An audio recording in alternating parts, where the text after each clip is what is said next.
তন্ত্রমন্ত্র টোটকা যদি শিখতে গেলে যেমন ভালোটাও শিখতে হয়, খারাপটাও শিখতে হয়। কেননা যদি আপনি কারো ভালো করতে চান, সেক্ষেত্রে একজনের ভালো করার জন্য 10 জনের শত্রু আপনি হয়ে যাবেন। কখনো কখনো দেয়ালে এমনভাবে পিঠ থেকে যায় যে ওকে না কিছু করলে, বানঠান ইত্যাদি না মারলে নিজে বাঁচতে পারবেন না। সেই উদ্দেশ্য নিয়ে আজকে একটি বান মারা মন্ত্র দেব, পুরোপুরি খুলে কিন্তু আজকের ভিডিওতে বলবো না, এটা ফেসবুক সমস্যা হতে পারে। আজকের ভিডিওতে বলা বান বিদ্যাটি করলে শত্রুর পক্ষাঘাত হবে। মন্ত্রটি আমি বলে দেবো, কি কি লাগবে তাও বলে দেবো। সম্পূর্ণ নিয়ম আজকের ভিডিওতে দেবো না।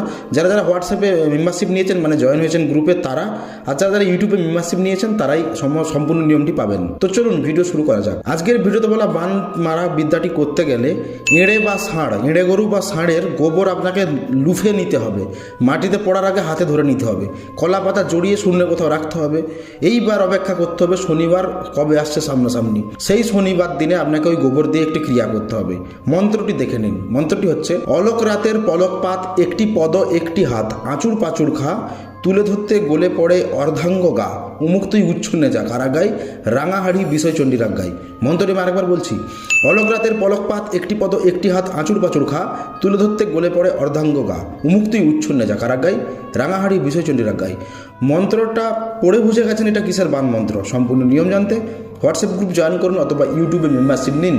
আজকের ভিডিওতে সম্পূর্ণ নিয়ম দিলাম না, আমরা লাইক করতে বলবো না, তবুও যদি ভালো লাগে তাহলে লাইক করতে পারেন। তো দেখা হচ্ছে আগামী পর্বে, ততক্ষণ পর্যন্ত ভালো থাকবেন। ধন্যবাদ।